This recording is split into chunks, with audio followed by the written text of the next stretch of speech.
राम राम जय खानदेश मंडळी. आता एक दोन दिवस मग वही आहे आणि ते वहीनं अगदी मजा आहे. म्हणजे आता रंगपंचमी आणि त्या रंग ज्या कलर ज्या केमिकलना ज्या कलर बनायला राहतात त्या कलर ज्या तोंडले लावतोस त्यांना पाहिजे काही विजावस आणि काय हानिकारक आहेत का काय.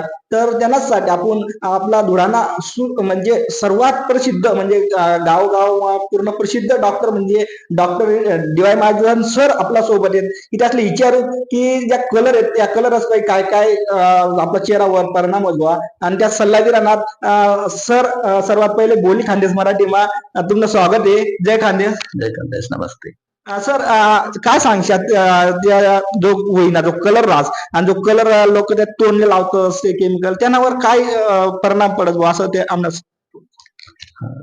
नमस्कार.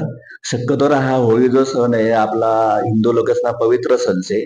पण या सण आपल्याला जे काही आनंद करतो त्या आनंदावर विरजन पडायला नाही पाहिजे, म्हणजे समावेशने खेळायला पाहिजे. ज्यातले बी खेळले त्यातले बळजबरी करायला नाही पाहिजे. आणि ज्या रंग आपण वेगवेगळ्या प्रकारला लावतो असते केमिकलना भरायला नाही पाहिजे शक्यतोवर, कारण केमिकलला जर रंग राहणार तर आपल्या त्वचावर अपाय होऊ शकत. शक्यतो डोळा नाक या अवयव असले काही इजा व्हायला नाही पाहिजे. त्यामुळे इको फ्रेंडली जर होळी खेळतो अजून चांगलं राहील. कोणले बळजबरीचे रंग लावायला प्रयत्न करायला नाही पाहिजे. आणि समजा असं काही घटना होईल की एखाद्याला काही लागे घ्यावा त्वचा आले किंवा काही तर परस्पर उपाय न करता डॉक्टर तो त्वचारोग डॉक्टर असताना सल्ला लेवाना, जेणेकरून त्वचाना अजून पुढला कॉम्प्लिकेशन होत नाही. पण त्यामुळे शक्यतो बळजबरी न खेळता नैसर्गिक रंगाचा वापर करी तर व्यवस्थित खेळा तर तुम्हाला आनंद बी भेटे आणि दुसरा बी अपाय होणार.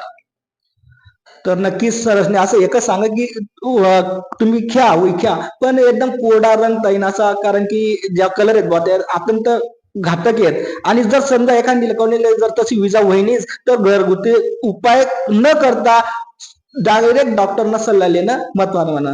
बोली खानदेश मराठीसाठी संदीप बोन धुळे. बोली खानदेश मराठी न्यूज.